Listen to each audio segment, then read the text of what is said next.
Beleza. Ó, estou gravando então. Vocês estão vendo minha tela?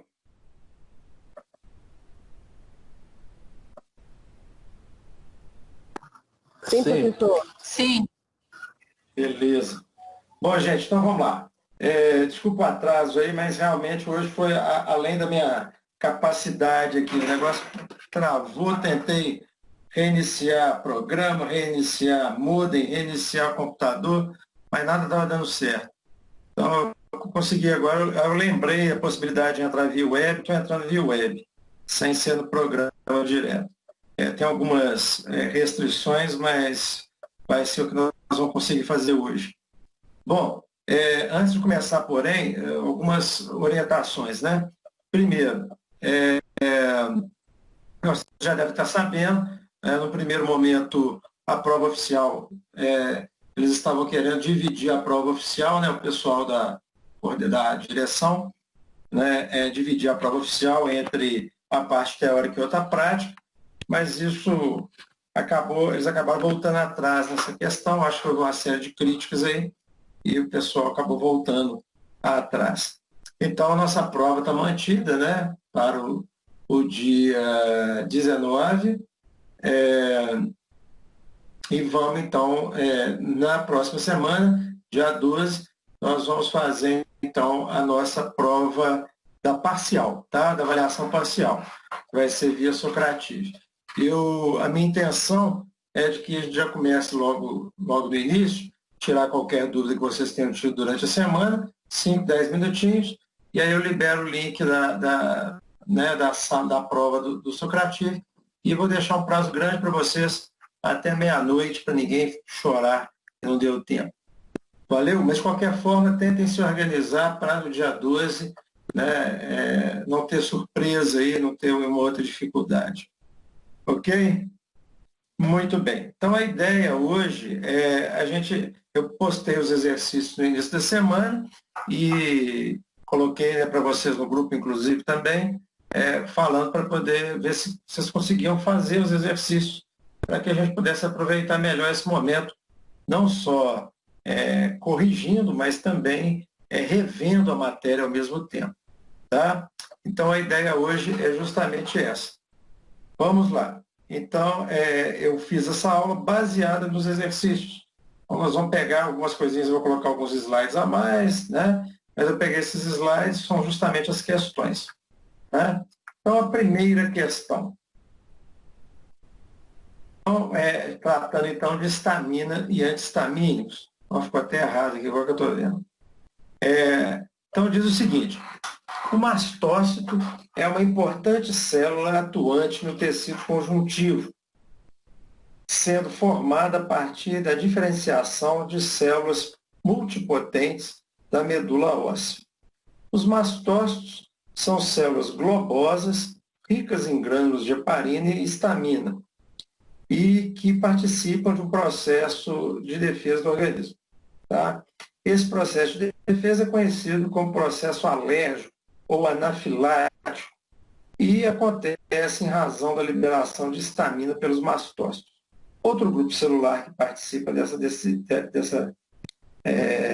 forma decisiva na reação anafilática e quanto a isso, pede-se, né? Não, desculpa, deixa eu reler esse finalzinho aqui. Outro grupo celular participa de forma decisiva na reação anafilática e quanto a isso, pede-se. Então, vem as questões relacionadas com isso. Então, primeiro, antes da gente passar para a gente, algumas coisas importantes da gente verificar aqui. Vou já colocar um pincelzinho aqui para a gente ir marcando. Então, a primeira coisa que a gente fala, né, falando do mastócito, né, então, o mastócito, que é uma importante célula do tecido conjuntivo. Isso é uma informação importante, porque o mastócito é uma célula residente, ou seja, é uma célula que fica no tecido, diferentemente de outras células do sistema imune que estão no sangue, não é isso? Muito bem. Outra coisa interessante, né, que ela vem de células multipotentes, também chamadas de pluripotentes, formadas, né, a partir da medula óssea, células da medula óssea, lá, né, pluripotentes. Então, essas células são aquelas que têm um potencial de diferenciação muito grande. Ou seja, elas podem dar praticamente todos os tipos celulares ali né, especialmente, óbvio, as células sanguíneas, tanto da série vermelha quanto da série branca.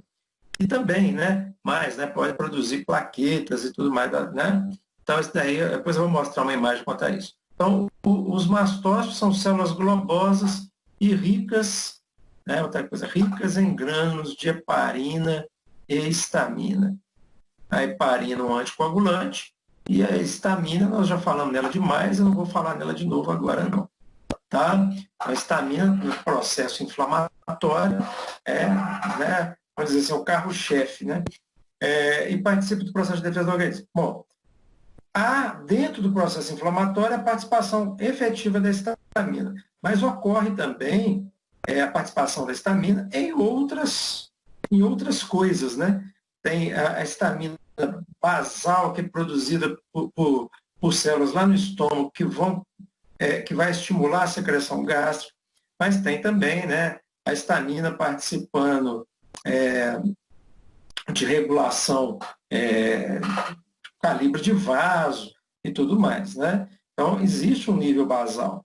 Agora, quando eu tenho efetivamente a invasão de alguma substância estranha e que já é reconhecida pelo organismo, eu inicio, então, um processo, posso iniciar um processo alérgico. O que é o processo alérgico? Né? Ou anafilático, né? Que seria basicamente a mesma coisa.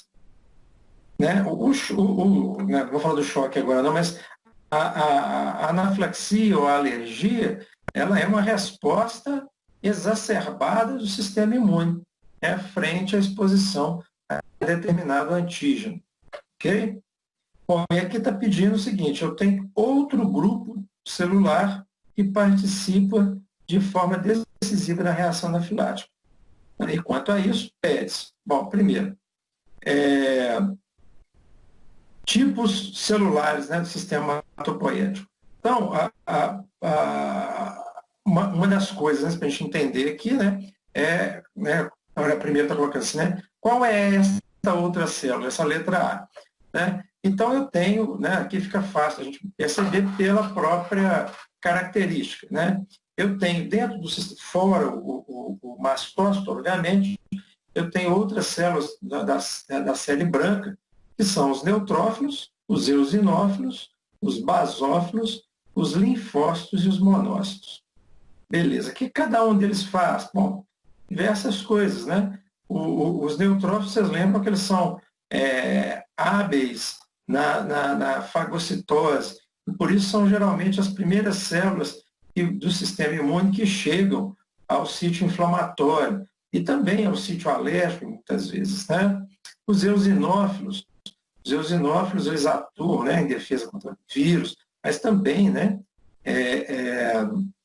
estão relacionados com processos alérgicos, né, crônicos, basicamente, não agudo nem tanto, mas processos alérgicos crônicos, e também as parasitoses. Então, nas parasitoses também eu encontro o nível de eosinófilo aumentado. Os basófilos, uma coisa, né? Se eu dividisse essa turma aqui no meio, ó, tá? Então, esses aqui de cima, eles são todos eles que a gente chama de granulócitos, tá? Então, esses aqui são os granulócitos, tá? Todos esses três aqui, neutrófilos, eosinófilos e basófilos. Vocês podem ver, ó, granulócito, cito é célula, grânulo, né? Então, são essas que têm grânulozinho dentro, beleza? E as de baixo aqui são os agranulócitos, tá? Por quê? Porque eles não têm aqueles grãozinhos, tá? Beleza. Esses grãozinhos, na verdade, são vesículas que estão cheias de substâncias diversas. Né? No caso, a gente falou lá, mastócito, eles estão ricas em histamina e heparina, né? Beleza. Se vocês tivessem que arriscar, né, a classificar o mastócito, vocês classificariam ele como um agranulócito ou como um granulócito? Granulócito, Licínio? Sim. Né? Por quê? Porque ele é rico em grânulos, né? Exatamente. Ele é rico em grânulos de heparina e histamina, que a gente falou ali agora, né? Bom, Isso. eu tenho uma outra célula, a pergunta é essa, é uma outra célula que participa aí também decisivamente do processo alérgico, né? Essa célula, vocês esperam que ela seja um granulócito também ou um agranulócito?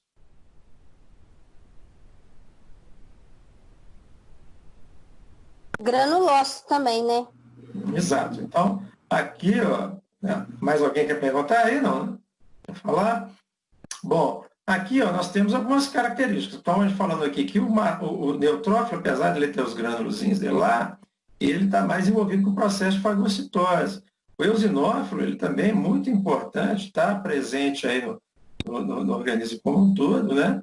Mas, como eu falei, ele é mais elevado, o teor vai ser mais elevado quando ele tiver em processos alérgicos crônicos, né? Ou quando ele tiver frente a infecções parasitárias, infestações parasitárias, tá?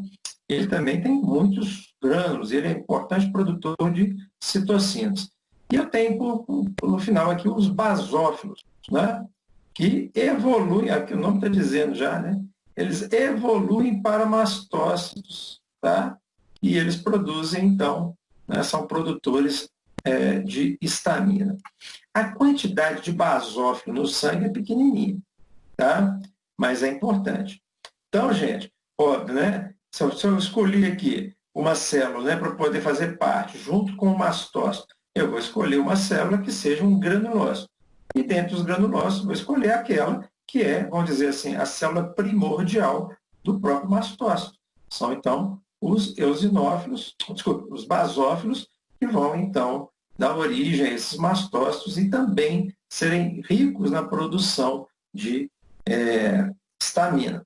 Então, essa primeira pergunta estaria respondida. Qual que é esse outro tipo de célula? Basófilo. Eu falei aqui que o basófilo ele tem uma pequena concentração, mas ele tem uma diferença em relação ao mastócito, que o mastócito está presente ali no sítio inflamatório, melhor dizendo, no tecido, como a gente falou, no tecido conjuntivo, né? Então, é uma célula que a gente chama de residente.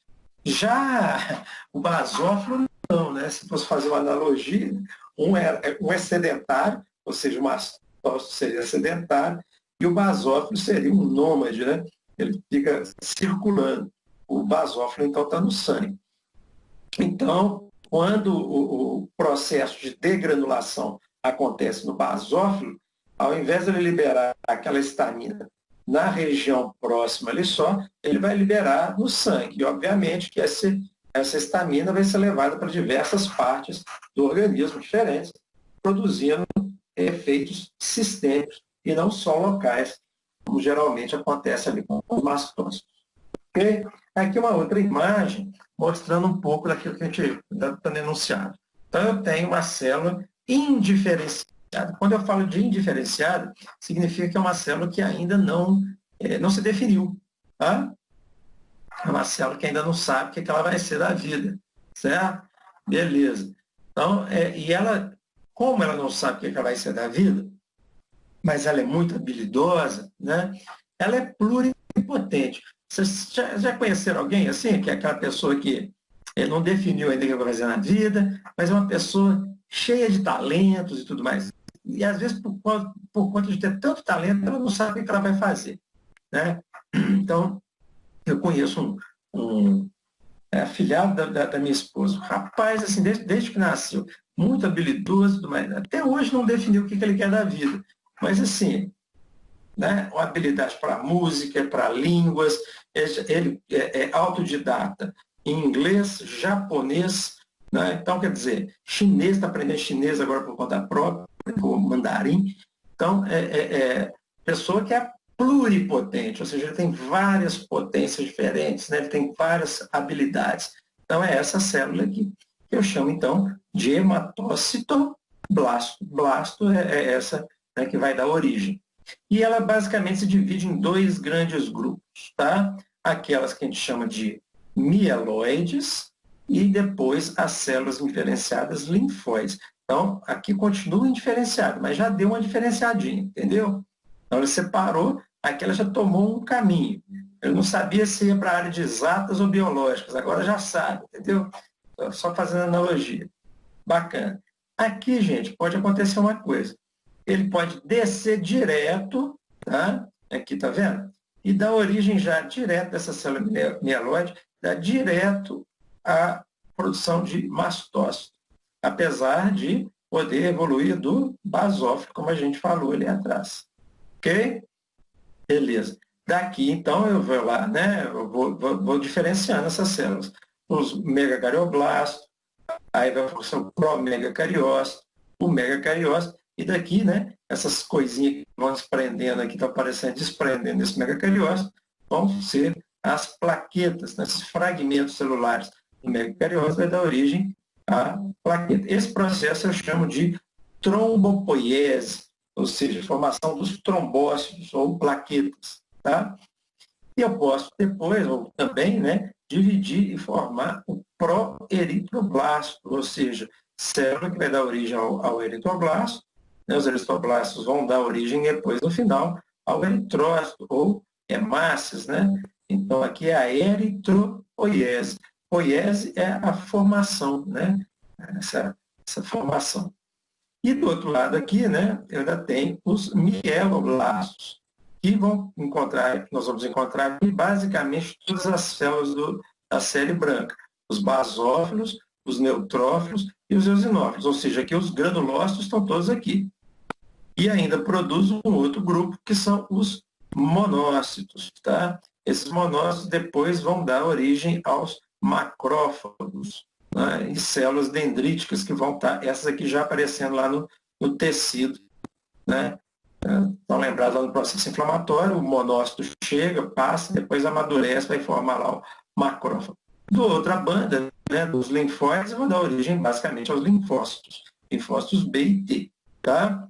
Então, é isso. Então, aqui, ó, chegando no basófilo, né, eu posso dar origem ao mastócito, mas há a possibilidade também da célula indiferenciada mieloide já dar origem diretamente ao mastócito. Bacana. Aí a outra pergunta era o seguinte: como ocorre um choque anafilático? Aqui eu queria frisar essa palavra aqui, ó, choque anafilático. Porque a anafilaxia ou alergia, a gente sabe o que é, né? Mas o choque anafilático é uma coisa além. Beleza. Então, ó, na anafilaxia ou na alergia, né, quando, por exemplo, você tem uma rinite alérgica, então vamos pensar que esse tecido que está aqui é um tecido de revestimento da mucosa, vamos dizer que é da sua mucosa nasal. Aí um grão de pólen, como está proposto aqui, né, que você já se expôs várias vezes durante a sua vida, um dia seu sistema imune resolveu implicar com esse pólen, né, e começou a responder de forma exagerada. Então esse pólen, apesar de inofensivo, ele acabou se tornando uma persona não grata para o seu organismo. Então, quando chega lá o pólen, né, o que vai acontecer? Né? Vai no processo. Né? Primeiro, esse pólen, de alguma forma, foi captado pelo linfócito, esse linfócito T helper aqui também acoplado, e eles passam depois, então, né, depois de ser apresentado esse antígeno, esse linfócito ele começa a produzir, então, as imunoglobulinas, a IgE, tá? Beleza, IgE vão estar lá também se ligando aos mastócitos, e numa exposição posterior a esse pólen aqui, o que vai ocorrer? Esse pólen vai se ligar, então, a essas imunoglobulinas que foram desenvolvidas a partir dessa estrutura, daquela exposição inicial. Bacana. Só que quando isso acontece e se ligam aos receptores do mastócito, isso desencadeia o processo que a gente chama aí de degranulação. A mesma coisa acontecendo nas outras células, como, por exemplo, os basófilos. Tá? Quando eu tenho uma descarga muito grande, exagerada, porque quando a gente está falando de anafilaxia, nós estamos falando de resposta exacerbada, exagerada. Tá? Quando isso acontece, né, eu vou ter uma liberação muito maciça aí de aminas vasoativas, né, de mediadores lipídicos, né, de citocinas, e isso tudo vai levar a uma resposta também exacerbada naquilo que a gente já conhece. Ou seja, a histamina ela não é vasodilatadora? Bacana. Ser ali local para poder aumentar o fluxo sanguíneo e tudo mais, beleza. Agora, vocês imaginam isso acontecendo no organismo como um todo, né? E o basófilo também liberando essa histamina, né, na corrente sanguínea. O que vai acontecer com essa corrente sanguínea? O que vai acontecer com esses vasos? Vou ter uma vasodilatação generalizada. Essa vasodilatação generalizada vai promover o quê? Uma queda, tá, uma queda na resistência. Estou sem a caneta para avaliar vascular periférica. Né? Se vocês recordarem, né, a pressão arterial, a PA, né, ela vai ser igual, então, ao débito cardíaco, não é isso? Vezes, né, vou colocar um xizinho aqui, vezes a resistência vascular periférica. Ou seja,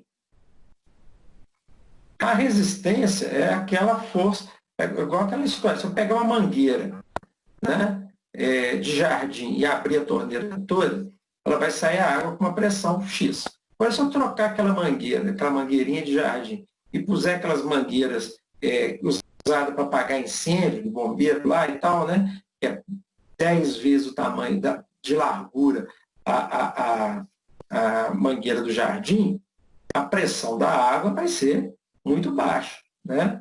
Então, para poder jogar água com aquela mangueira a uma certa distância, a mangueira ali mais grossa, eu vou precisar de uma pressão muito alta, né? Então, ó, eu vou colocar o melhor exemplo, precisa de um volume de água muito grande passando naquela mangueira. Aqui no caso, o que aconteceu? Diz que houve uma redução da resistência vascular periférica, ou seja, a partir do momento que a histamina agiu nos vasos ali, ocorre, então, uma diminuição da resistência vascular. Se diminuir a resistência vascular, porque o vaso está mais calibroso, não vai estar exigindo esforço nenhum do sangue para circular, né? O sangue vai estar lá livre, leve e solto dentro do vaso, caiu a resistência vascular periférica, a pressão arterial vai cair também, certo?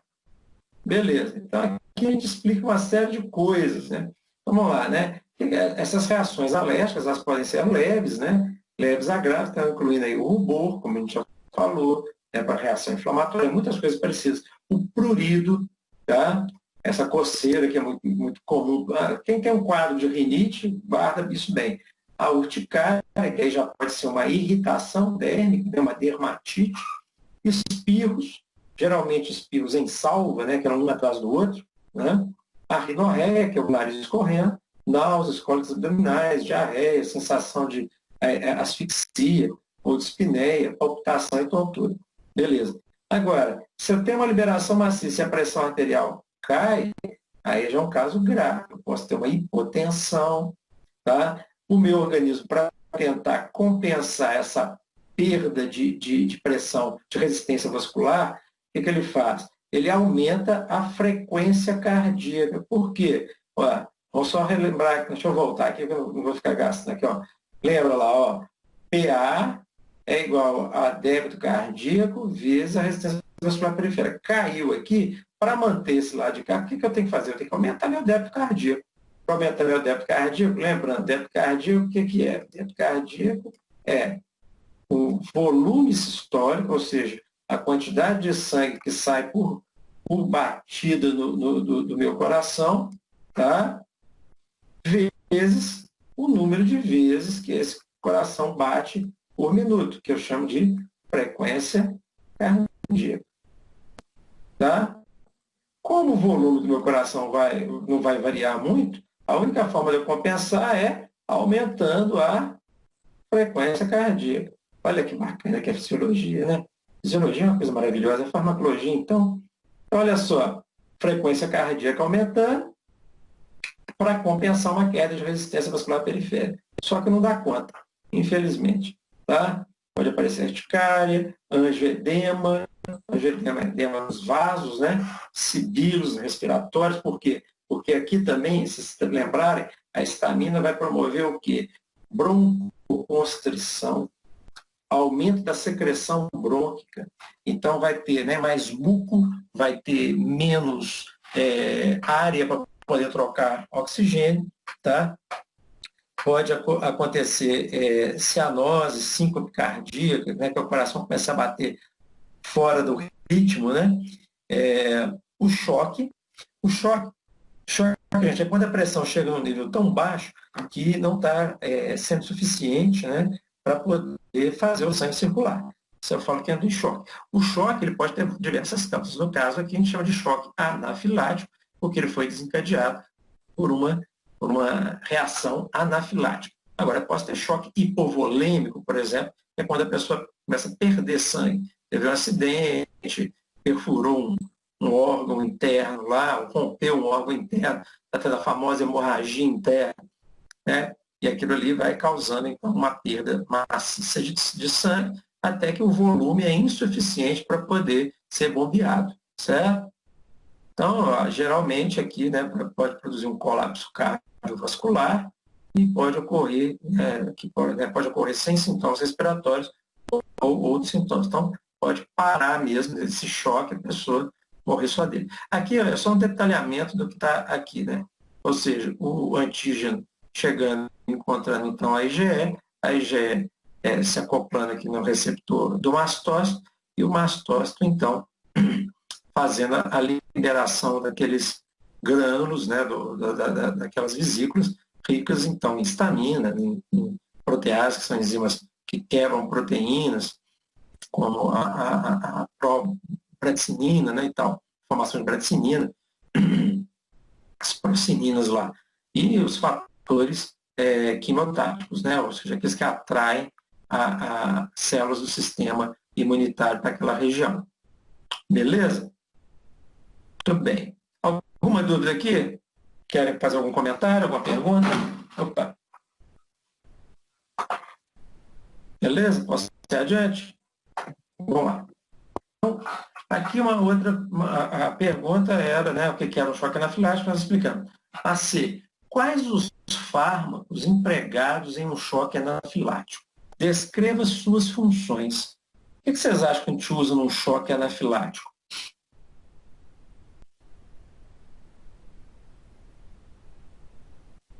O que vocês me sugerem para tratar uma pessoa que chegasse, por exemplo, na farmácia de vocês, tomar um medicamento e entra num choque anafilático? Não dá tempo de esperar o SAMU, não. O que vocês fariam?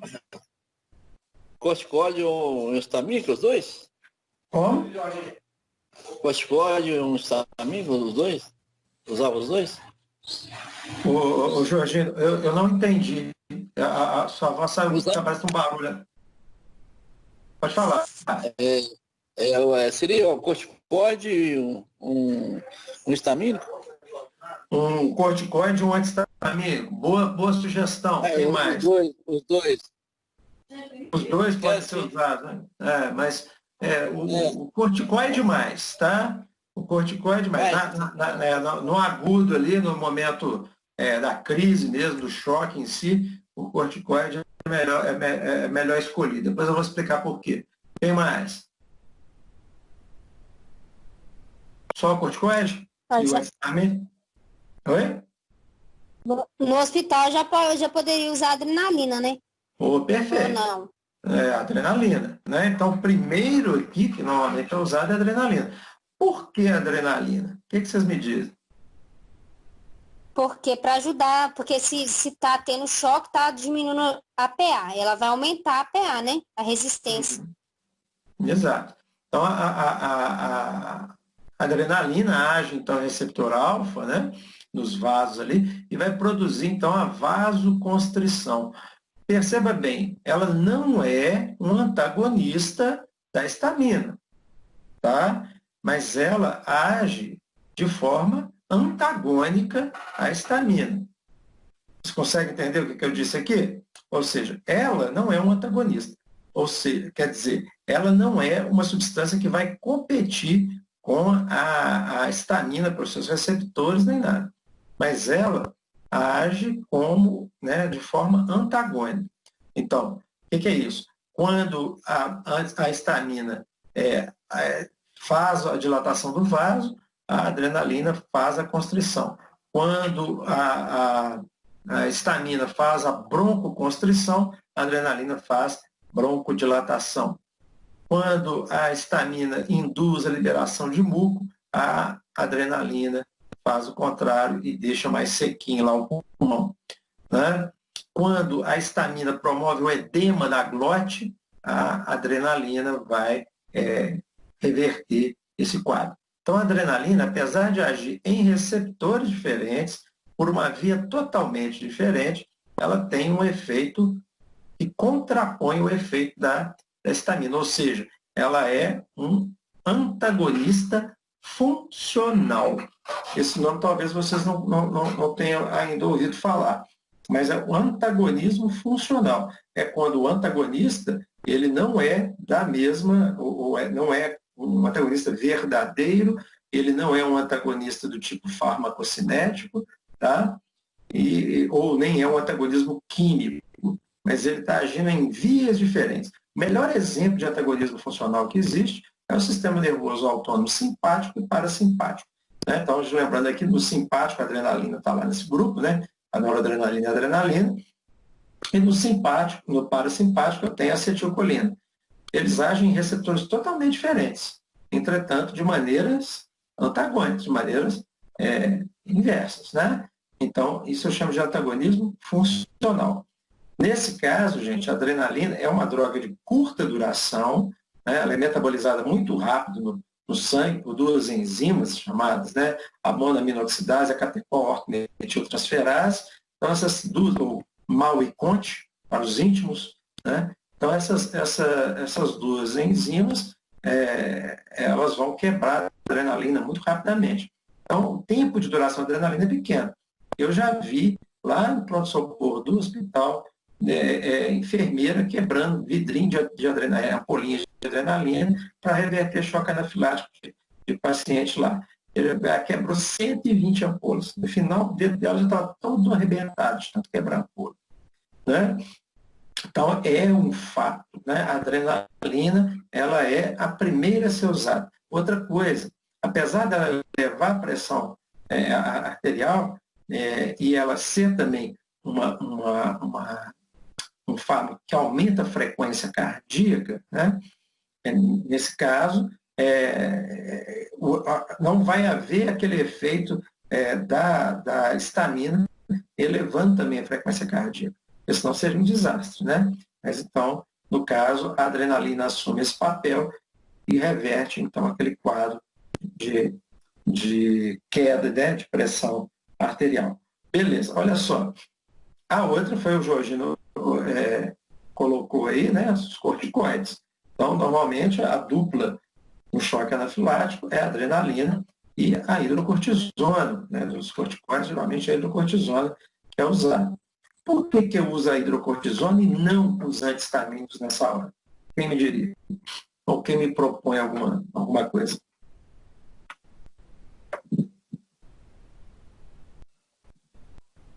O efeito dela seria mais rápido, Licínio?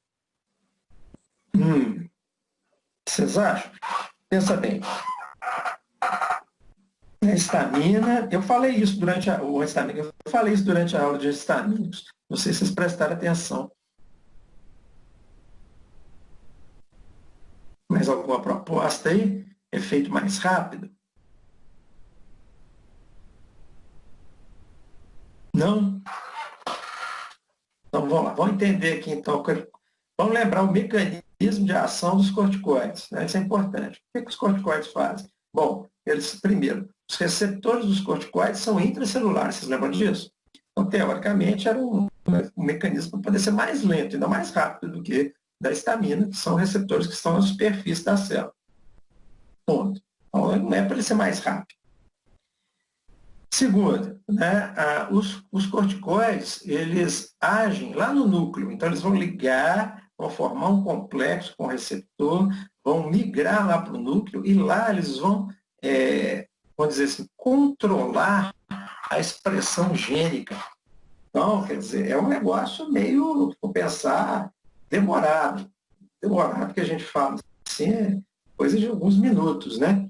Quando você tem adrenalina agindo em fração de segundo, né, em milésimo de segundo, você tem aqui, no caso, os corticoides que vão agir em minutos, então é muita coisa. Beleza. Mas olha só o que está dito aqui, né? Então, os glicocorticoides, eles transativam, ou seja, desativam, eles induzem os genes que, né, alguns genes, né, que são produtores de proteína, né, no caso, os produtores de receptores beta-2 adrenérgicos que estão lá no pulmão, por exemplo. Tá? Então, esses receptores beta-2 adrenérgicos, se eu tiver mais desses receptores, eu facilito o processo de broncodilatação. Tá? Isso é uma coisa fundamental, porque no choque anafilático, às vezes, o choque você consegue controlar ali, às vezes até aplicando volume, tá? No sangue ali, mas não consegue reverter. Se não conseguir reverter a broncoconstrição, a pessoa vai morrer asfixiada. Tá? Outra coisa, ao mesmo tempo que ele ativa alguns genes, ele diminui a atividade de outros. Então, ele inibe a ação, né, dos fatores de transcrição de AP1, daquele fator de expressão gênica, lá, de citocinas. Então, isso vai fazer uma diminuição da produção de citocinas, de outras citocinas, como a bradicinina, como a própria histamina, né? Então, vai diminuir a produção de de fosfolipase A2, que ajuda no processo de granulação do mastócito, a produção de ácido araquidônico, a produção de toda aquela cascata dos eicosanoides, né? Então, gente, é muita coisa, né, ao mesmo tempo acontecendo. Aqui, só para poder ficar mais claro para a gente visualizar isso. Então, aqui está colocado dividido, inclusive, em doses baixas e doses altas. Se eu tiver uma dose baixa, eu só vou ativar uma via. Se eu tiver dose alta, eu vou ativar essa e essa via, tá? Só para vocês entenderem. Então, aqui, no caso do choque anafilático, a dose é alta, tá? Estou com a pessoa morrendo. Eu não vou ficar dando dose baixinha para ela para tentar reverter uma parte só do processo, tá? Então, beleza. Então, deu glicocorticoide. Vamos pensar aqui nessa via, tá? Então, lá, proteína G, né, o receptor de glicocorticoide intracelular, ligou aqui, foi lá para o núcleo. Lá no núcleo, então, ele vai agir sobre os genes, né, que vão estar envolvidos na transcrição de algumas substâncias, né, de algumas proteínas. Aqui, no caso, vocês estão vendo essa setinha aqui negativa aí, tá? Isso está indicando que ele está inibindo todo esse processo que vai desencadear na produção de citocinas, né? Na produção de quimioquinas, com moléculas de adesão, com enzimas inflamatórias. Então, ele produziu lá uma repressão do gene, ou seja, ele diminui a produção de todas essas substâncias aqui. Do outro lado, eu ainda tenho o seguinte, o contrário, né, como a gente falou, eu aumento a expressão gênica em outros grupos de genes. Tá? Então, ao aumentar essa expressão gênica, eu vou aumentar as proteínas anti-inflamatórias, tá? E entre elas eu tenho lá também, né, dentro dessas proteínas, tem uma série de proteínas e tenho lá os receptor beta-2. Olha lá, a interleucina 10, o receptor beta-2. Então, essas são todas aqui, são as proteínas que vão ser, então, vão ter sua expressão aumentada quando o glicocorticoide age. Beleza? Então, além de inibir a produção de citocinas, como ele já citou aí, bradicinina, fator de necrose tumoral, o PAF, e, consequentemente, também os eicosanoides, como a prostacyclina, tromboxana, leucotriena. Então, toda aquela salada que a gente já ouviu aí desde o início do semestre. Então, além de inibir isso, ele ainda promove a expressão de receptores beta-2, que são broncodilatadores. Então, isso daí é fundamental. Agora, e a histamina, né? Como eu dizendo, e o antihistamínico? Por que eu não posso usar o antihistamínico? Não é que você não possa usar, não. Só que ele é menos eficaz.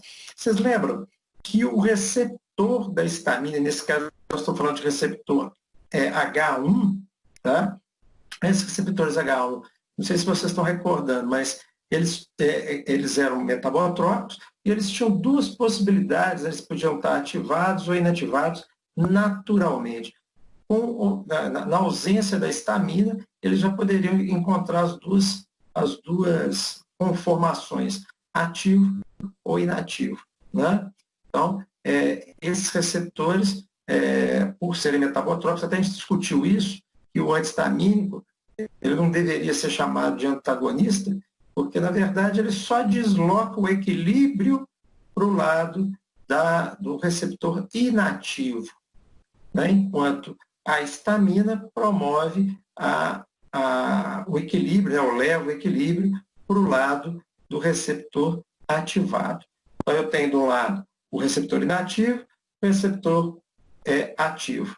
A histamina, ao se ligar aqui, aumenta a concentração, né? O número de receptores ativados, e vou ter um efeito decorrente disso, né? Se eu ligo um antihistamínico, eu aumento a concentração dos receptores desativados, né? E tem, obviamente, também uma consequência em relação a isso, tá?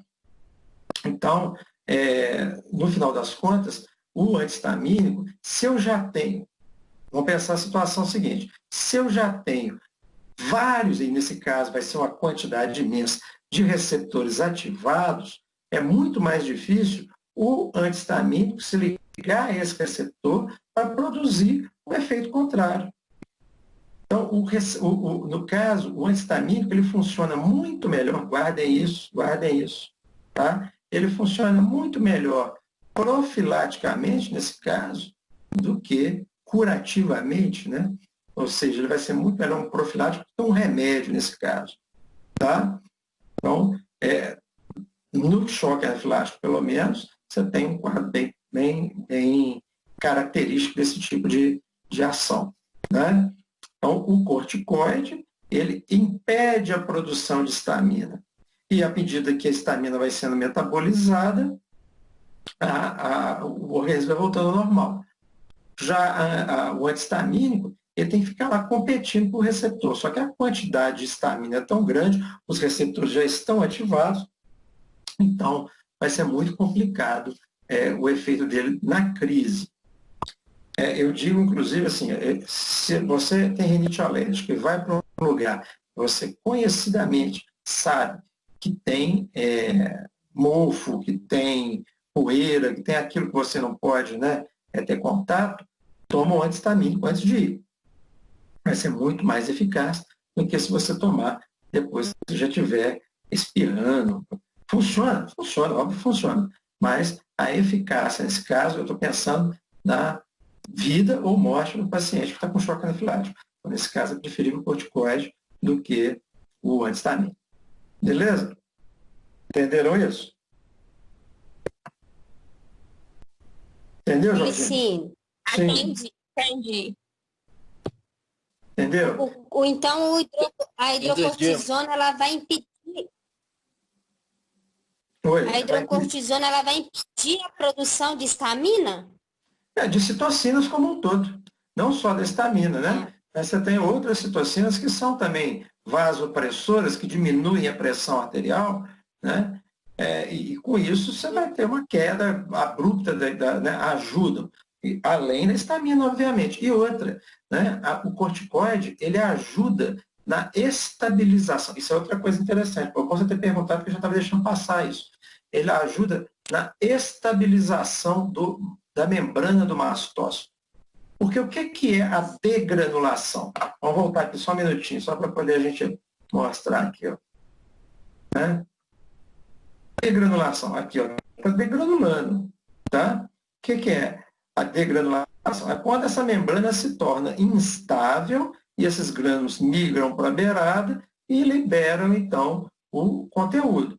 Se o mastócito tiver com essa membrana intacta, se esses receptores não tivessem acoplados aqui com alérgeno, ou mesmo que tivesse, se essa membrana aqui não respondesse a essa ligação da IgE com o antígeno, né, do antígeno anticorpo aqui, ele não degranularia, ele não liberaria histamina. Então, o corticoide ainda faz isso. Ele ajuda na estabilização desse mastócito, diminuindo a atividade da nossa conhecida já fosfolipase A2, por exemplo. Né? Então, lembra da fosfolipase A2? Lá no processo inflamatório? Então, ela quebrava fosfolípides para produzir ácido araquidônico e daí aquela cascata toda da produção de prostaglandina, prostaciclina e os prostanoides, né? E os outros eicosanoides todos. Entendido? Sim. Bacana isso, né? Eu acho tão bacana esses negócios que é por isso que eu me enveredei para essa área. Beleza. Então, acho que essa questão aqui está respondida, né? As três letras aí da questão estão respondidas. Bacana. Questão 2. Então, ainda em relação aos mastócitos e seus mediadores químicos, indique com V, verdadeiro, for verdadeiro, e F, que for falso. Tá? Está tirado aí adaptado de uma prova lá da UNB. Então, está colocado aqui. Depois de tudo isso que eu falei, isso vai ficar fácil. Né? A histamina diminui a permeabilidade vascular, exercendo assim seu efeito vasoconstritor. O que vocês acham? Falso ou verdadeiro? Falso. Beleza. Por que você acha que é falso? Porque ela aumenta a histamina aumenta a permeabilidade, ela é vasodilatação.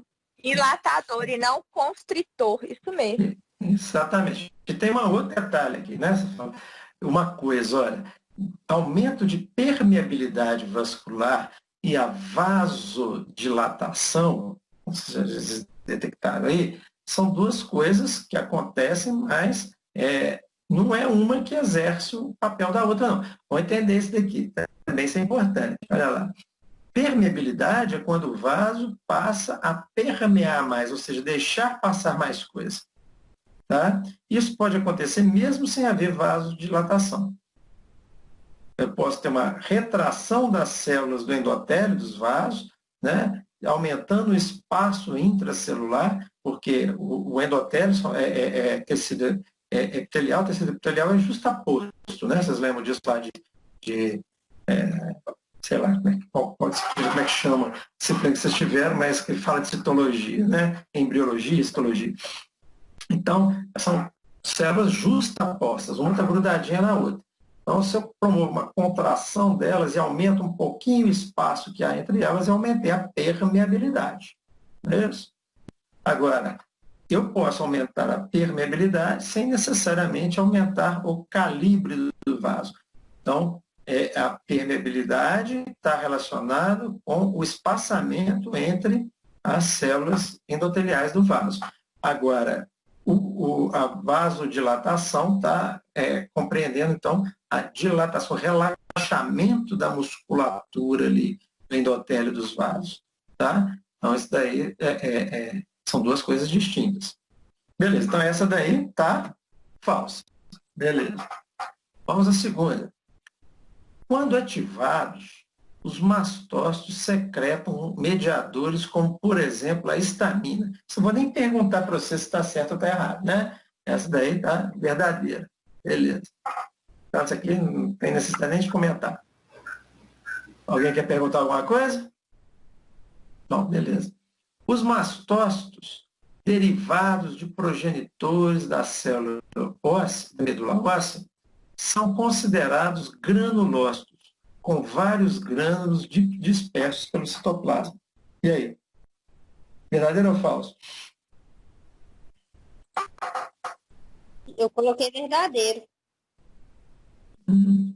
Nós vimos aquele quadro lá atrás, né? Então, uma coisa é verdadeira aqui, né? Os progenitores dela estão lá na medula óssea, não é isso? A gente não viu lá as células pluripotentes lá da medula óssea? Beleza. São considerados granulócitos. Nós falamos isso, inclusive, também, né? Se eu tivesse que classificar lá, eu classificaria como granulócito, porque ele tem grânulos. É uma célula, cito, que tem grânulo dentro. E onde é que estão esses grânulos? Dispersos no citoplasma. Então, essa daí está verdadeira. Bacana. Os mastócitos se ligam à imunoglobulina E, ou IgE, e ativam a liberação de enzimas hidrolíticas que atuam degradando parasitas intestinais. E aí, falso ou verdadeiro? Falso. O que está falso nessa? Porque os mastócitos eles não se ligam às imunoglobulinas, né?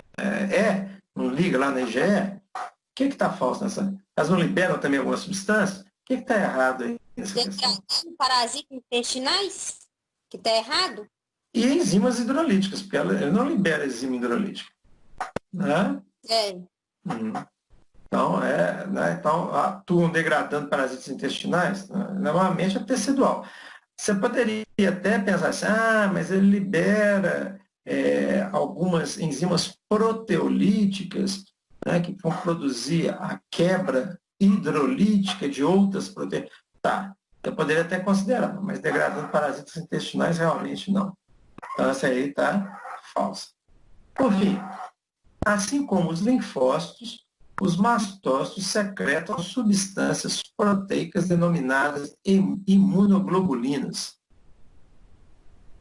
Sim ou não?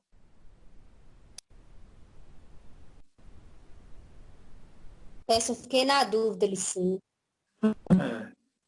Gente, imunoglobulina produzida por...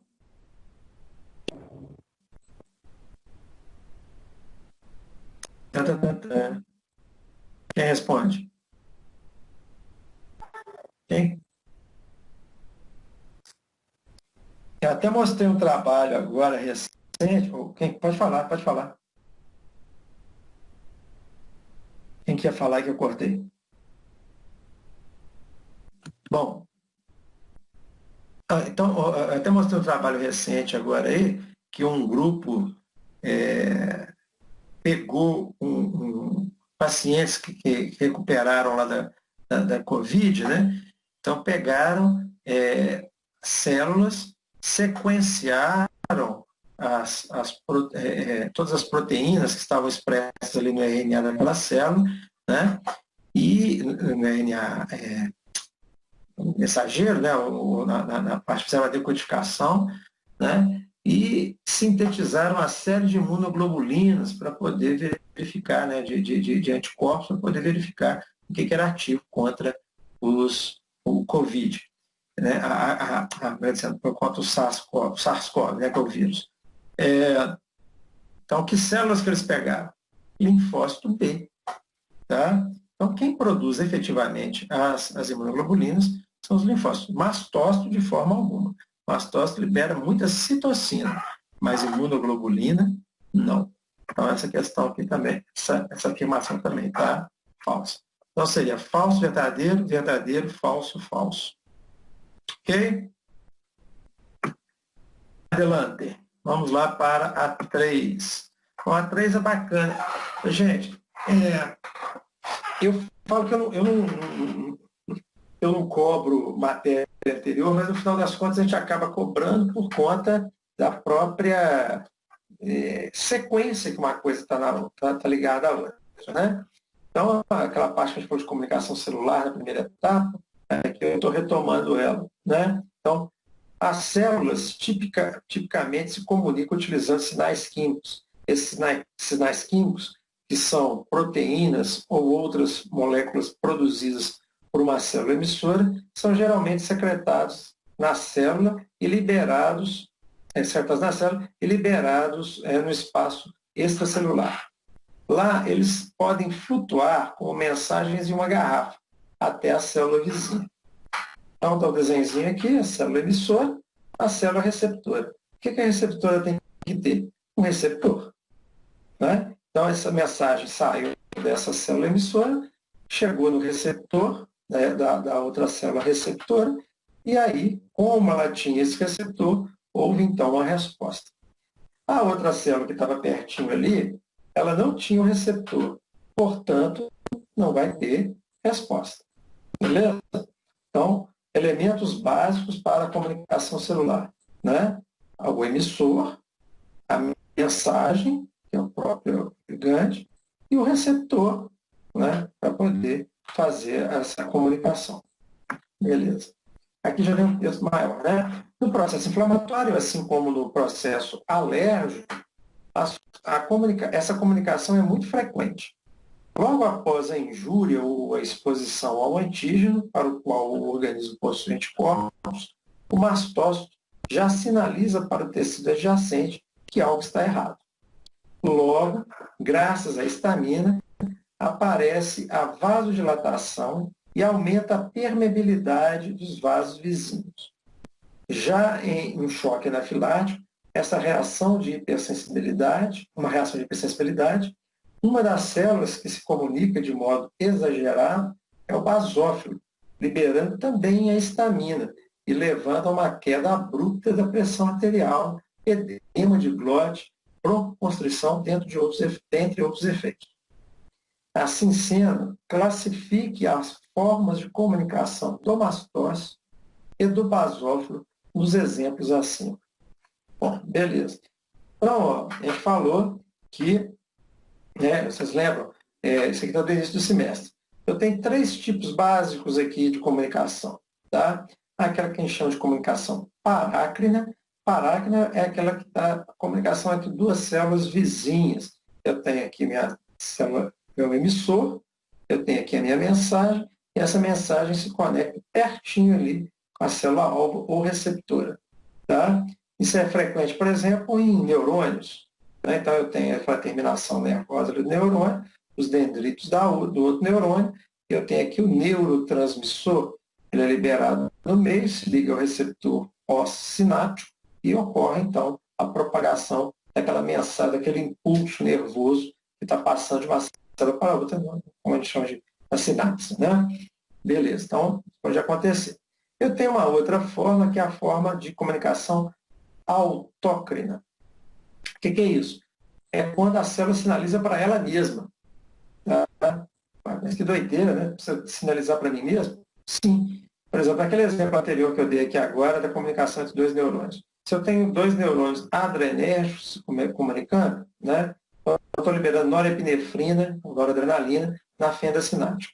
Chega num ponto que essa norepinefrina ela já está num nível muito alto. Eu não preciso ficar desperdiçando norepinefrina, porque meu organismo trabalha com a lógica de conservação de energia, então eu não vou ficar produzindo, nem tendo que quebrar mais, nem que recuperar a membrana, essas coisas todas gastam energia, se eu já consegui o meu intento, que é fazer a comunicação.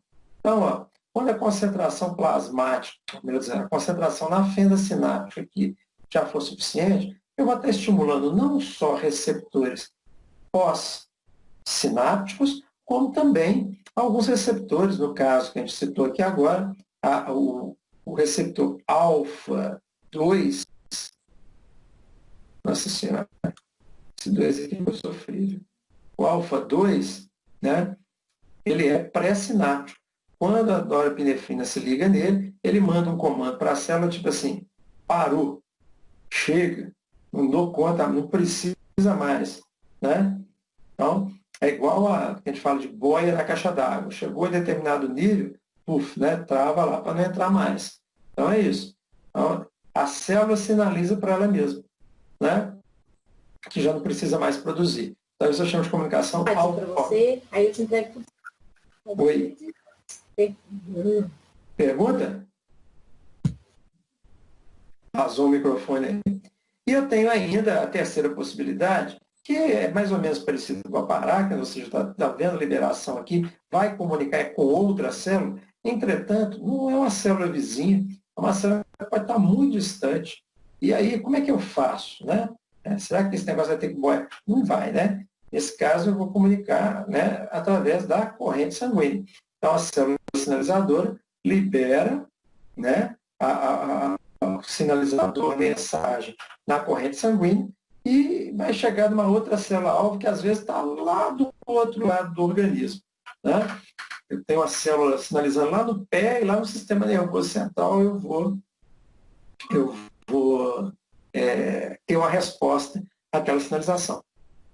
Então, nesse caso, né, eu chamo essa comunicação de comunicação endócrina. É a forma das glândulas endócrinas se comunicarem, não é isso?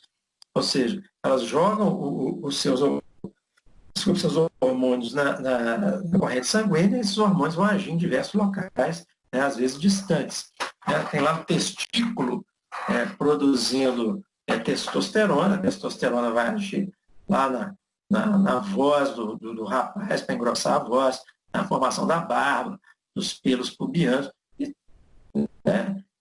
Às vezes locais estão, né, na musculatura, para ganhar mais massa muscular, isso tudo aí, às vezes estão distantes do testículo, mas está havendo essa comunicação. Então, quais comunicações eu teria aqui? Né? Mastócito, eu estou falando de comunicação parácrina, endócrina, autócrina ou endócrina? O que vocês acham?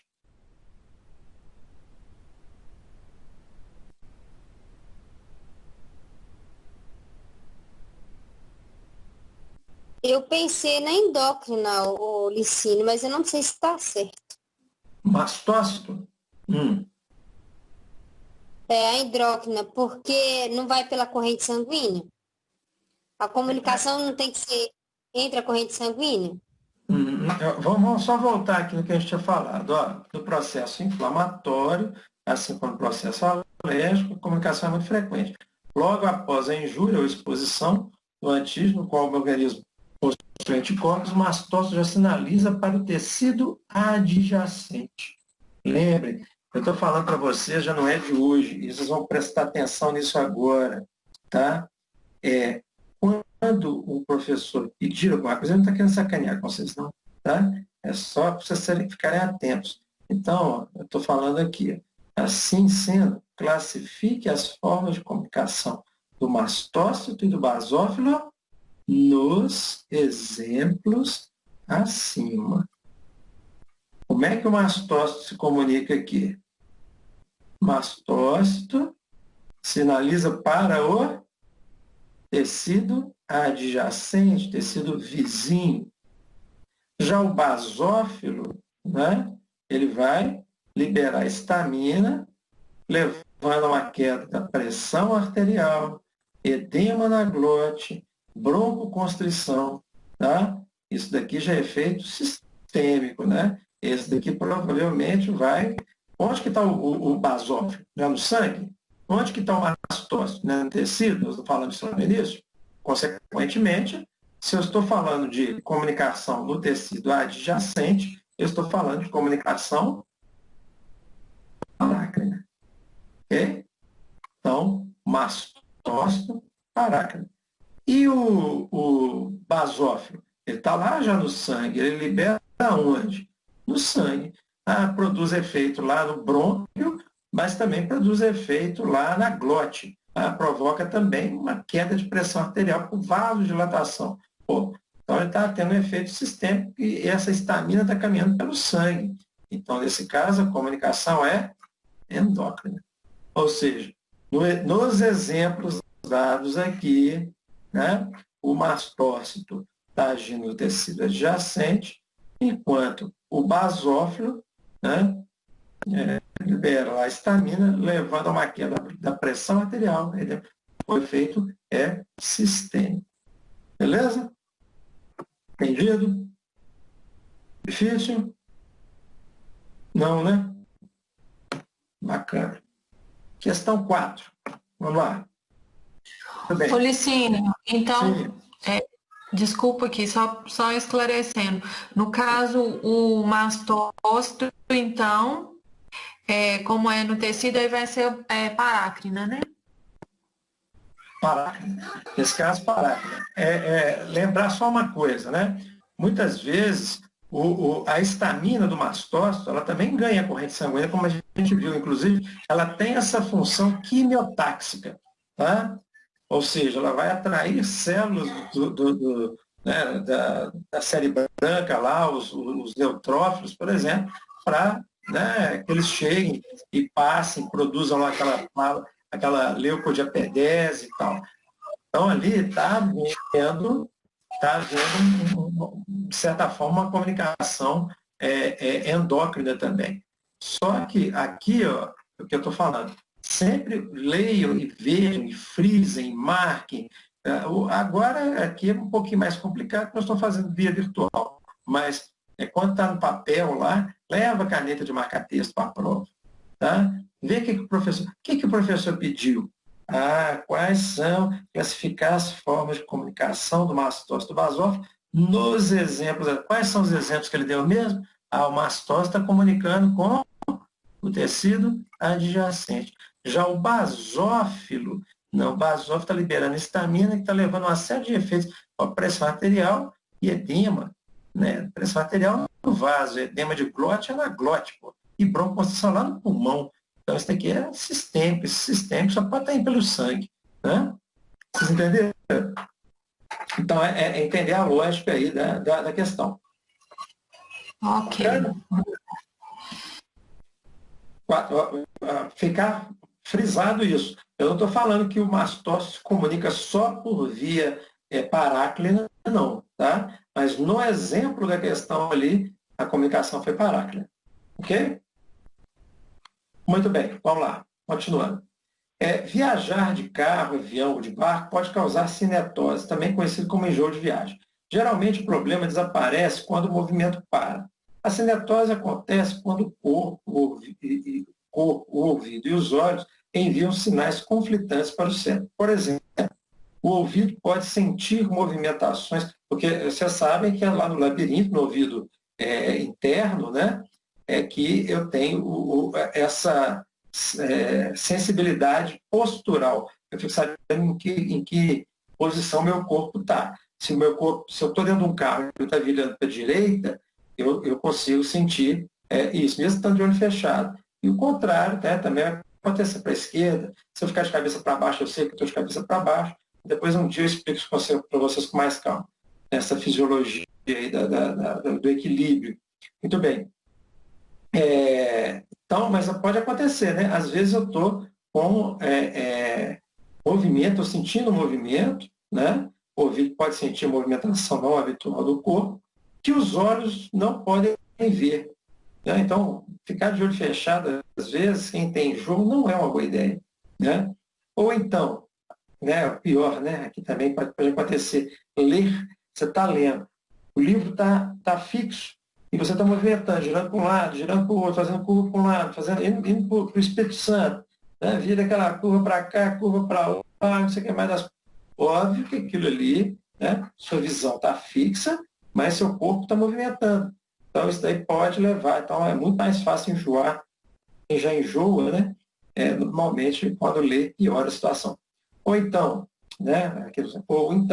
Se vê o movimento, mas o corpo não sente, o que acontece naqueles simuladores.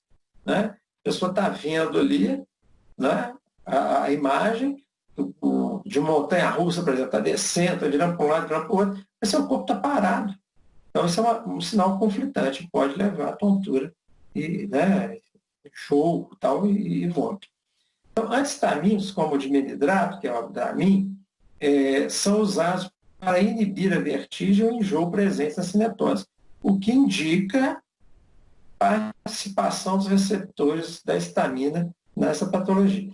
Ou seja, gente, aqui já vão marcar, né? A gente vai com caneta para marcar texto. Então, os antihistamínicos, né, são usados. Beleza? Por que eles são usados? Né?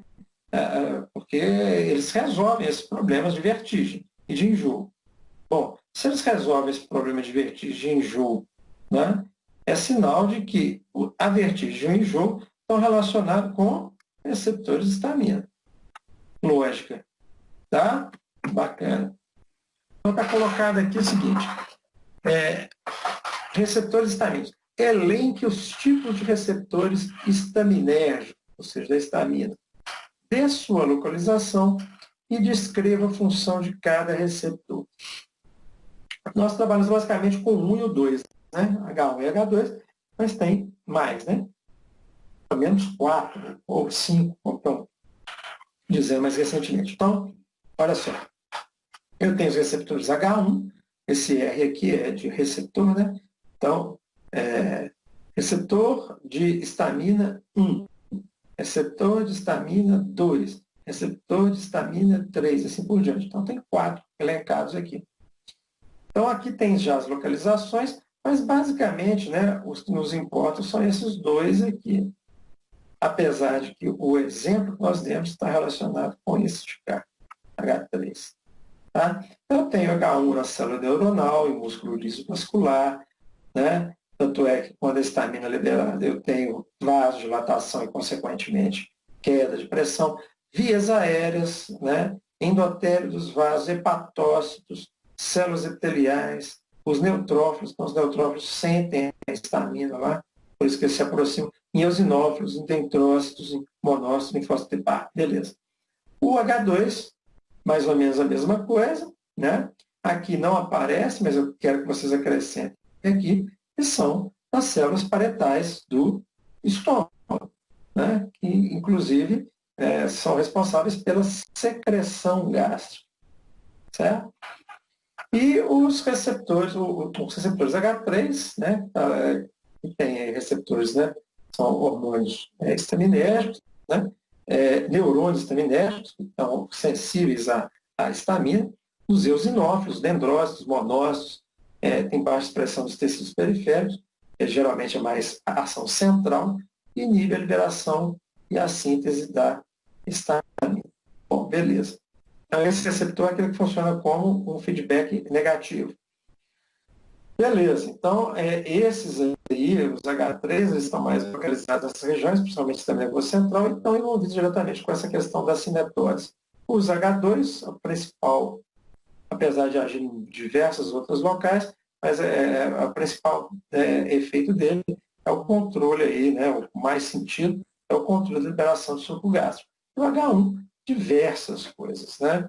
Eles hipersensibilizam receptores sensitivos aí da mucosa, né? E por isso vão promover o prurido, vão promover os espirros aí, né? Vão promover urticária. Então, isso tudo aí está relacionado com esses receptores aí que estão nas células epiteliais, por exemplo, né? Mas promove também, né, contração de vaso, dilatação de vaso, contração de brônquio. Então, né, são importantes aí também. Então, esses três mais importantes, tá? Bacana. A função de cada um deles é aqui como que cada um age. Todos eles metabotrópicos, H1 ligado à proteína GQ11, o H2 a GS e o H3 a GI. Sendo que esses dois aqui, apesar de serem receptores diferentes, desempenharem papéis diferentes, eles têm o mesmo mecanismo. Eles agem, né, aumentando o AMP cíclico, ou seja, eles aumentam a produção do adenosina monofosfato cíclico. Na verdade, o que eles fazem? Eles ativam uma enzima chamada adenil ou adenilato ciclase, que vai pegar o AMP e vai fechar, vai ligar uma ponta na outra, formando um ciclo. E por isso AMP cíclico. Já no caso dos H1, o que eles fazem? Eles aumentam a concentração de cálcio intracelular. E por isso vão produzir, por exemplo, constrição, né? Né, liberação de várias estaminas, de citocinas, né, estimulação do fator NF-κB e assim vai. Tá? Bacana. Então é isso. Os antihistamínicos, é basicamente isso. Já falamos até demais de histamina. Mas vamos lá. Receptores estaminérgicos. Continuando. A histamina é um importante mediador químico da inflamação e da resposta alérgica. É uma amina biogênica, vasodilatadora, envolvida no processo bioquímico de resposta imunológica, tais como extravasamento de plasma, que acarreta o aparecimento de edemas, vermelhidão, coceira, dentre outros. Exerce também função reguladora da fisiologia intestinal, além de atuar como neurotransmissor. A dermatite atópica, uma doença genética, crônica, e que apresenta pele seca, erupções que coçam em crostas, o emprego de anti-histamínicos parece contribuir para o alívio de alguns sintomas. E isso, como na questão anterior nós falamos, né, implica na participação da histamina nessa patologia. Então, gente, uma das formas da gente descobrir uma doença, como a fisiopatologia da doença, é você usando fármacos. Você usa um fármaco que é um anti-histamínico, se aquilo melhorar, provavelmente a histamina está envolvida nesse processo. Né? Se eu uso lá um inibidor de canal de cálcio e o negócio melhora, então provavelmente o cálcio está envolvido nesse processo. Né? Então, é assim que a gente vai tateando para descobrir a fisiopatologia das doenças. Tá? Então, ainda falando dos receptores, quais os mais... Nossa Senhora, foi difícil aqui, né? Qual o mais provável subtipo de receptor estaminérgico estaria envolvido? Então, eu estou falando da dermatite, ou melhor dizendo, dermatite atópica. É uma atopia de uma reação genética, de ação genética, mas que está levando ao quê? Prurido, né? Coceira, né? Pele seca,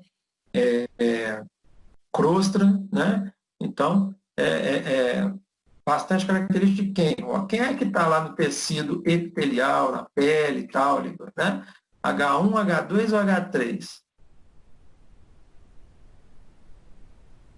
Deixa eu ver se vocês ainda estão aí. H1, H2 ou H3?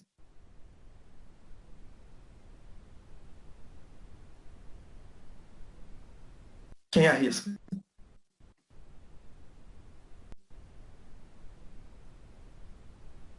Ninguém? Você pode voltar lá no quadro, Licínio? Naquele quadro aqui? Porque eu pus aqui para me ver o quadro depois aí. Uhum. O que o quadro está dizendo aqui, ó? Né? Células epiteliais. Deixa eu ver se aqui também tem célula epitelial. Tem célula epitelial também. Né? Essa daqui tem célula epitelial? Esse não tem, não. Esse aqui está fora. Tá? H1 ou H2? Né? Apesar de ter H2 em célula epitelial, onde é que normalmente eu vou encontrar o H2? Qual que é a maior quantidade de H2 que eu encontro? Eu falei que não está presente aqui.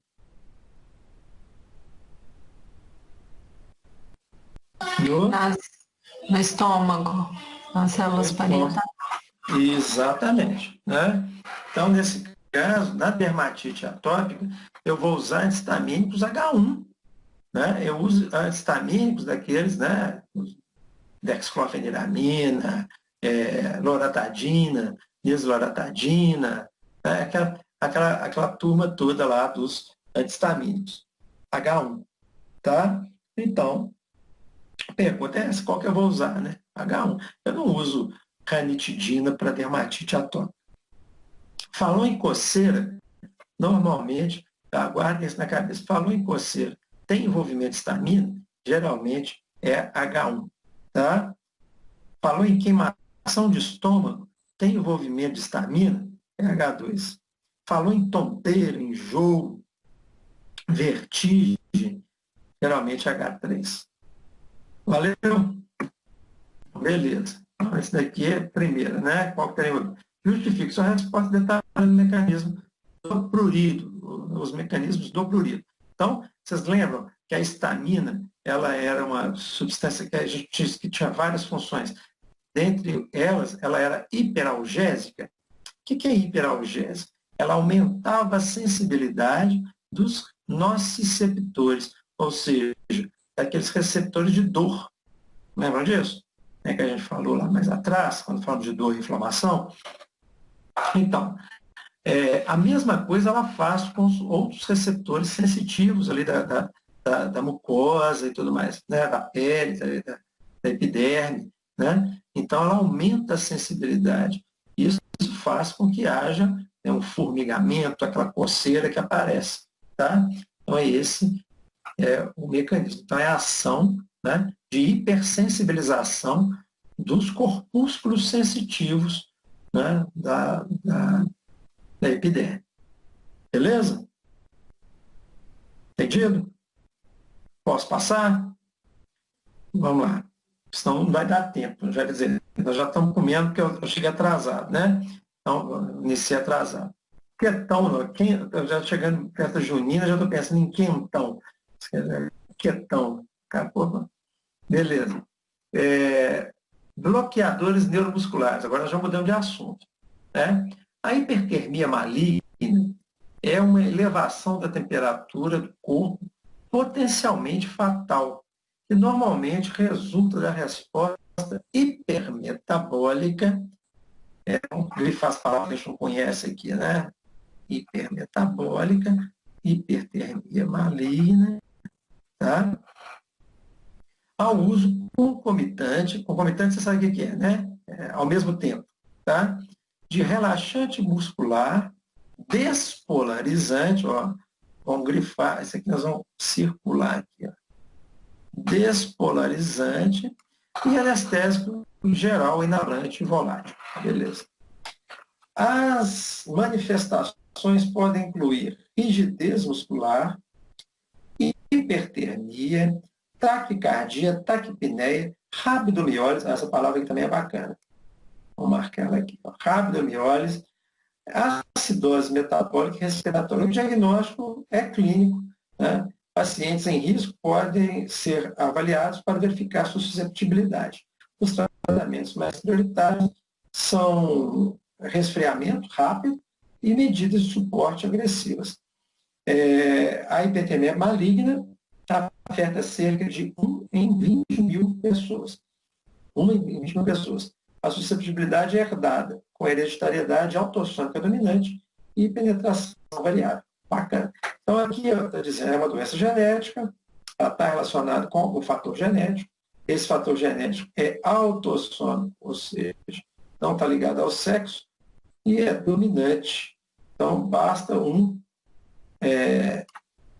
gene para poder eu ter essa hipertermia maligna. Bacana? Beleza. Então, vamos voltar aqui. Hipertermia, elevação da temperatura, maligna, ela é maligna mesmo, tá? Ela pode levar à morte. Hipermetabólica, ou seja, é o aumento do metabolismo. É uma resposta que aumenta, de aumento do metabolismo. Alguns concomitantes. Então, essa hipertermia, ou seja, essa elevação da temperatura, ela está ligada ao quê? Ao aumento da atividade metabólica. E produz calor. Vocês lembram disso, né? Beleza.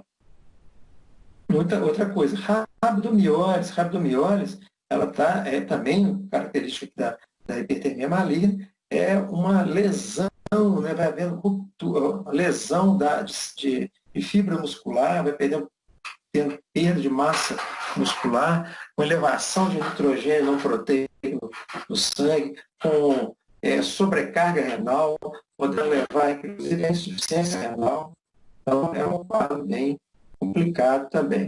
A acidose metabólica é quando a concentração, o pH do sangue baixa de 7,4, mais ou menos. Né?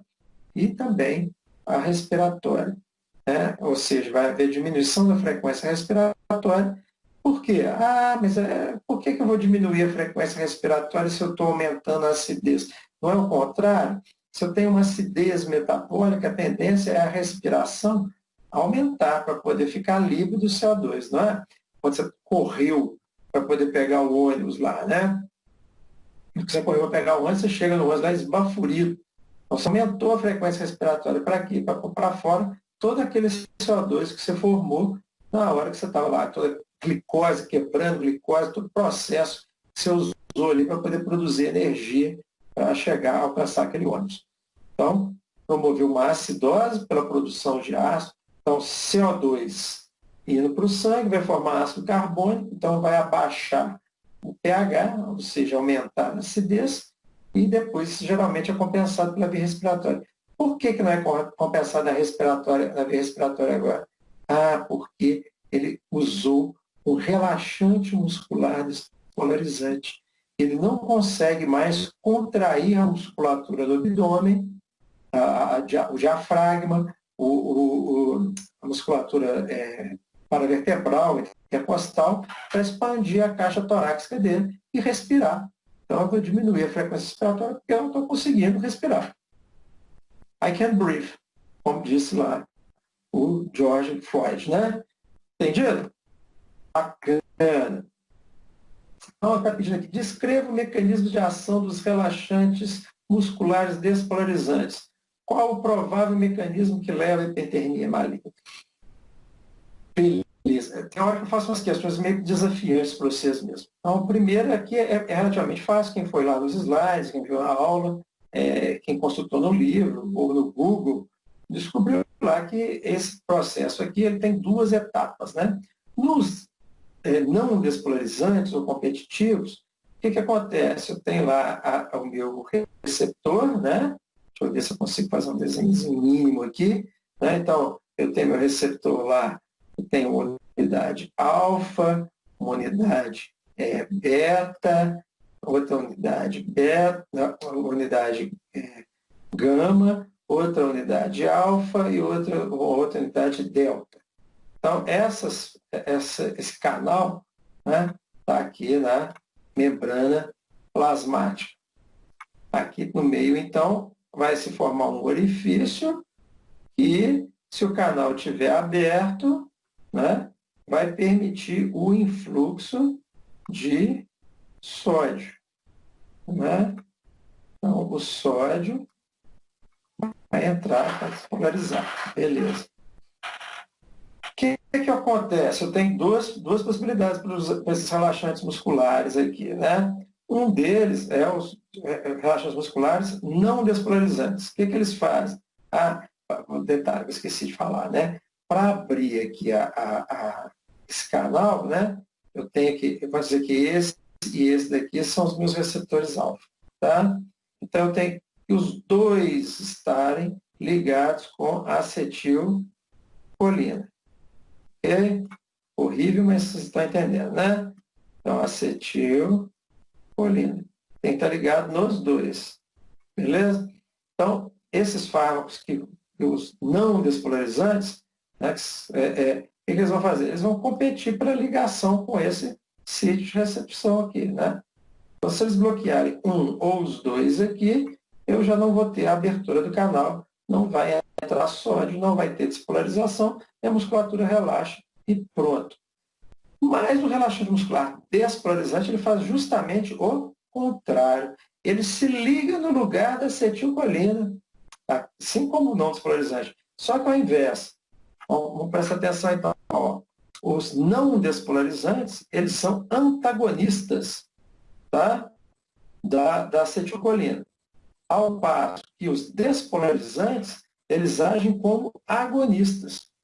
Quer dizer, eles estão fazendo o mesmo papel da acetilcolina. Eles abrem o canal. Nesse caso, em vez de ser a acetilcolina, vai ser quem?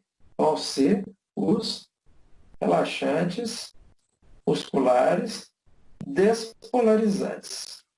Os relaxantes despolarizantes vão estar ligando aqui, abre o canal, entrou, despolarizou, o músculo contraiu. Pô, mas eu não quero relaxar? Essa é a fase 1. Tá? Na fase 1 ocorre essa contração muscular, inclusive com uma fasciculação, né? Que a musculatura treme toda assim, né? É até feio de ver. Então isso acontece, né? É generalizado, eu não tenho controle sobre isso. Né? Porque a musculatura, apesar de ser estriada, eu não consigo controlar, porque essa droga está abrindo os meus receptores lá, meus receptores nicotínicos, né, musculares, e está promovendo, então, a despolarização. Beleza, bacana. Então, isso aconteceu, contraiu. Só que, quando tem acetilcolina, o que acontece? A acetilcolina vai ser metabolizada, vai dar origem a colina e betaína. Quem vai quebrar, né, a acetilcolina é a acetilcolinesterase. A colina volta para dentro da célula para sintetizar mais acetilcolina. O acetato é reaproveitado para síntese de acetil-CoA e por aí vai. Beleza. Só que esses bloqueadores despolarizantes, né, o que eles fazem? Eles mantêm esse canal aberto. Eles não vão desgrudar, porque eles não têm, a acetilcolina tem pouca especificidade, tem pouca especificidade sobre eles. Então, o que vai ocorrer? Vai manter o canal aberto, essa despolarização continua. Não sei se vocês lembram, mas o músculo ele vai ficando refratário ao novo, né? Enquanto não repolariza, ele está refratário a um novo estímulo, tá? E ele vai permanecer refratário. E esses receptores aqui vão perdendo a sensibilidade, né?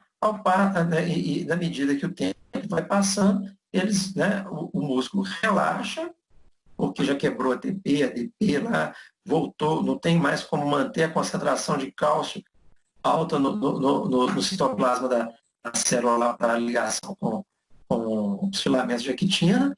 Então, nessa hora, a musculatura relaxa. Relaxa e vai permanecer relaxada, apesar do receptor, ou seja, do canal iônico, permanecer aberto. Essa é a fase 2. Tá? Então, fase 1, despolarização. Fase 2, né, perda de sensibilidade, né, dessensibilização dos receptores e relaxamento muscular. Bacana. Qual que é o provável mecanismo envolvido aí na hipertermia maligna? Olha, vamos voltar aqui rapidinho. O que está dito aqui? Ó, é uma doença autossômica dominante, ou seja, está ligado à expressão gênica. Então, provavelmente, ou é um receptor, ou é uma enzima que está dando pau aí. Né? Então, o que é mais provável? Se fosse receptor, né, poderia ter efeito maior, se eu tivesse mais receptor, não sei. Né? Mas, no caso aqui, né, me faz mais sentido, né, que seja a enzima que vá destruir o nosso fármaco, né? No caso, os bloqueadores neuromusculares despolarizantes. Por quê? Porque o efeito é justamente um aumento, uma continuação da rigidez muscular, tá? Uma hipertermia, uma taquicardia, taquipneia, dano muscular. Isso significa o quê? Que não está havendo uma metabolização dessa droga. Ela está permanecendo, permanece exercendo seu efeito. Ou seja, está faltando alguém para ir lá e tirar aquela substância de lá, quebrar aquela substância para poder restabelecer a normalidade do organismo. E é o que acontece. Eu falei para vocês que a acetilcolinesterase não é a enzima mais adequada. Existem, né, outras enzimas, como, por exemplo, a butirilcolinesterase e a pseudocolinesterase, ou pseudocolinesterase.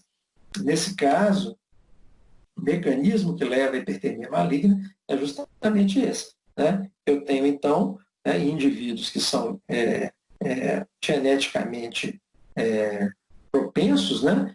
Eu tenho, então, uma menor expressão ou ausência da expressão de enzimas esterases plasmáticas que quebrariam essas substâncias, né, os bloqueadores neuromusculares despolarizantes. E com isso, eu vou ter, então, um prolongamento do efeito. Beleza? Questão 7.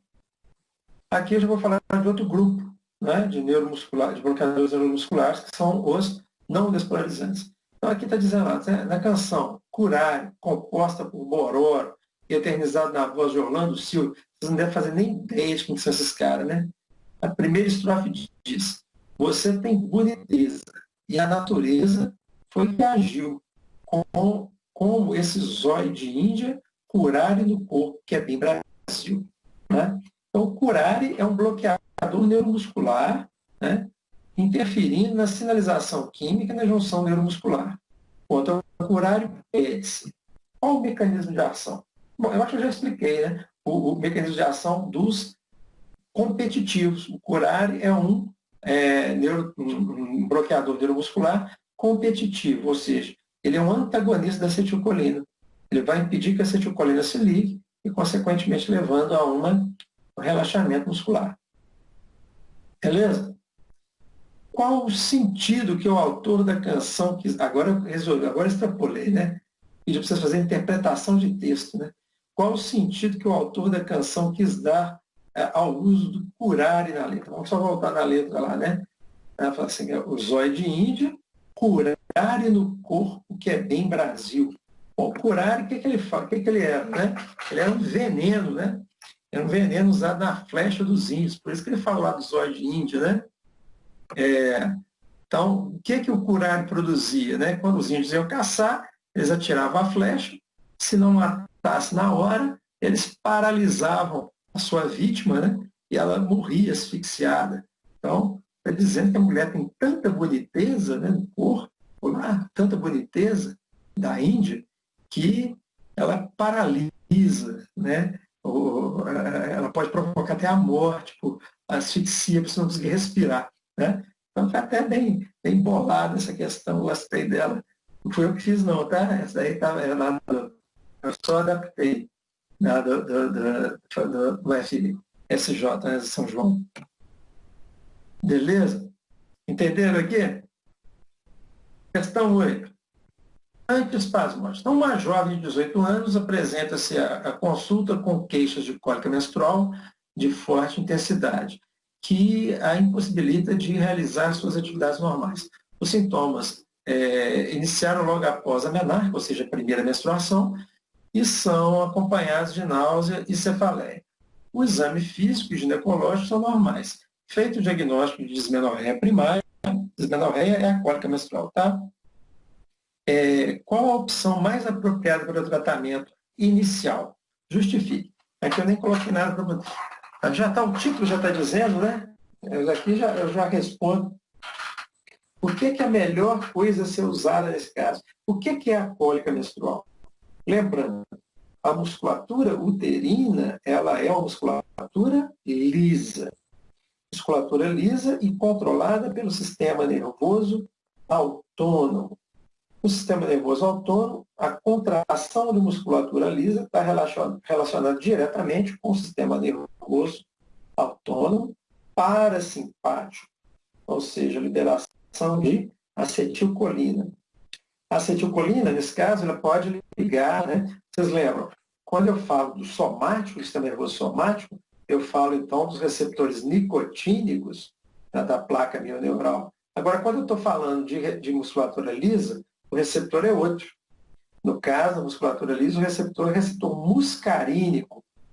Então, se eu quiser diminuir a atividade da contração, né, de menor contração na musculatura uterina dessa pobre coitada, o que eu vou ter que fazer? Eu vou ter que bloquear a atividade da acetilcolina sobre os receptores muscarínicos. Para isso, nada melhor do que usar o quê? Usar um antagonista, né, dos receptores muscarínicos. O que eu conheço? Né? A droga protótipo é a atropina, mas eu tenho também, né, a escopolamina, ou N-butilescopolamina, tá? Que são drogas, então, que exercem sua atividade sendo antagonista dos receptores muscarínicos. E, com isso, evitando a cólica menstrual, a cólica renal, a cólica intestinal, todas elas relacionadas aí com contratilidade de musculatura lisa devido à ação de acetilcolina em receptor muscarínico. Tá? Questão 9. A atropina, o alcaloide da planta Atropa belladonna, foi um dos primeiros fármacos empregados no tratamento do mal de Parkinson. Então, qual o efeito da atropina? De qual efeito da atropina deriva o nome belladonna? E por que foi atribuído a essa planta? Então, o efeito eu já estou respondendo rápido porque o tempo já está avançado, tá? Então, depois vocês podem voltar, eu vou deixar gravado. Então, o efeito é a midríase, né? Lembra? Midríase, que é a dilatação da pupila. Por que isso foi atribuído a essa planta? Porque as mulheres usavam, né, para ficar no padrão de beleza das mulheres, era ter as pupilas dilatadas. Então, elas usavam extratos dessa planta, né, da Atropa belladonna, para dilatar a pupila. e dilatando a pupila, ficarem mais bonitas. Em italiano, mulher é dona. E bonita é bela mesmo, né? Então, bela dona. Então, por conta disso. Como, resumidamente, ocorre o mal de Parkinson e como a atropina poderia contribuir na reversão dos sinais e sintomas. Então, eu cheguei a falar isso para vocês, o mal de Parkinson é um desequilíbrio que acontece numa via do sistema nervoso central chamada via nigroestriatal, que basicamente liga a substância negra ao corpo estriado. Ali, dois tipos de neurotransmissores atuam, né, e dois tipos de neurônios estão presentes, né, com maior abundância, que são os dopaminérgicos e os colinérgicos. Os dopaminérgicos, obviamente, produzindo dopamina, e os colinérgicos produzindo acetilcolina. O que ocorre no mal de Parkinson? Ocorre uma diminuição do número ou da capacidade de síntese dos receptores dopaminérgicos, ou seja, vai faltar dopamina nessa via. Para compensar, eu tenho duas possibilidades. Ou eu mato neurônios colinérgicos, o que não me parece uma boa ideia, ou eu bloqueio a atividade da acetilcolina. Né? Para quê? Se caiu a acetilcolina, se caiu a dopamina, eu posso diminuir a atividade também da acetilcolina para equilibrar o efeito entre as duas. Uma outra possibilidade seria a estimulação da produção de mais dopamina, mas isso é outra história. Daí eu vou usar lá o levodopa, carbidopa, né? Benzerazida, essas substâncias aí com elevar níveis de dopamina. Então, geralmente, você usa as duas coisas. Eu uso uma substância que diminui a atividade colinérgica e outra que aumenta a atividade dopaminérgica, ou a síntese dopaminérgica, estimula. Tá? Beleza. Então, é isso. A resposta era essa. Então, o último aqui, então. Um médico diz para você que a escopolamina só serve se for por via oral. Tá? Então, desculpa, por via intravenosa. O que você diria a esse profissional? Bom, vamos lá. Uma coisa a gente tem que deixar claro, né? A escopolamina ela vai funcionar melhor mesmo por via intravenosa, assim como a maioria dos fármacos, né? Geralmente funcionam em doses até menores ou mais eficazes, porque eles pulam uma etapa fundamental, que é a absorção. Pulando a absorção, né, eu tenho mais droga disponível para fazer o efeito mais rapidamente. Entretanto, no caso da escopolamina, principalmente a escopolamina mesmo, né, ela está na sua forma terciária. Nitrogênio, né? O nitrogênio dela, a escopolamina é terciário, e na butiloescopolamina é quaternário. As formas terciárias e quaternárias, elas encontram diferenças na sua absorção. A escopolamina, então, ela vai encontrar mais dificuldade do que a atropina, por exemplo, por via oral, né? Devido à ionização que ela vai apresentar no estômago e intestino e diminuindo drasticamente sua absorção por via oral. Então, o médico não está errado em dizer que, se ele tivesse dito, melhor dizendo, que a escopolamina é melhor por via intravenosa, mas ela também funciona por via oral, só que a dose tem que ser maior. Tá? Então, eu diria isso para ele, pessoal. Você está falando uma meia-verdade, né? Mas explicaria para ele por que então a escopolamina age melhor. Entendido, gente? Alguma dúvida, alguma pergunta? Essa estrutura das duas, né? Aqui, ó, é a butiloescopolamina, tá? Então, a butiloescopolamina, ela está na forma quaternária. Aqui a atropina está na forma terciária. Então, as quaternárias já estão ionizadas, então elas vão encontrar, né, ionizadas por quê? Porque quando o nitrogênio é quaternário, tem uma carga positiva aqui. Tá? Então, essa carga positiva faz com que essas formas sejam mais difíceis de serem absorvidas. Perguntas? Policina, então, ela seria melhor por via endovenosa, mas serve como via oral também se aumentar a dose, né? Exatamente. Aumentando a dose, ela vai também exercer seu efeito. Só que, realmente, por exemplo, para casas, mulher que está com cólica menstrual, pessoa que está com cólica renal, meu pai é que vive com cólica renal. Eu tenho caixas aqui de escopolamina, de N-butilscopolamina, e óbvio que, dependendo da dose, você tem que dar uma dose um pouquinho maior do que a usual para alcançar nível plasmático adequado. Entendido? Sim, obrigada.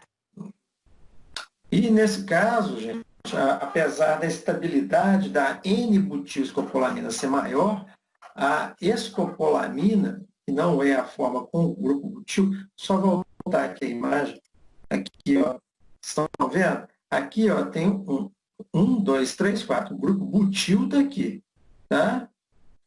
Então, N-butil, escopolamina. Se eu tirar esse butil aqui, eu tenho a escopolamina. A N-butilscopolamina tem... Então, quando eu não tenho o grupo butil aqui, eu vou ter, então, uma estrutura semelhante a essa, um nitrogênio terciário, e seria mais fácil a absorção. Ok? Beleza, senhores? Mais alguma dúvida, algum comentário? Não, beleza. Ô, licença, a sua vai ser, você aposta ela? Já a resolução, os exercícios... Não, essa apostila eu não coloquei ela ainda não. Mas as questões já estão lá, né? As questões foram postas na segunda-feira. E a aula eu vou colocar. Na verdade, a turma de segunda-feira eu acho que já está lá até. Vou colocar a de vocês aqui também. Tá? Então, logo termine aqui, eu ponho para gravar e depois, amanhã, no máximo, ela está lá disponível para vocês. Vai estar na aula 16. Tá? Tá.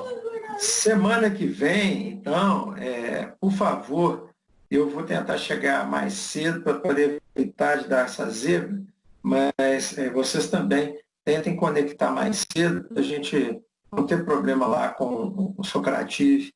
Valeu? Combinado. Então, falou, boa noite para vocês, bom final de semana e se cuidem aí. Boa noite. Um abraço. Obrigada, boa noite.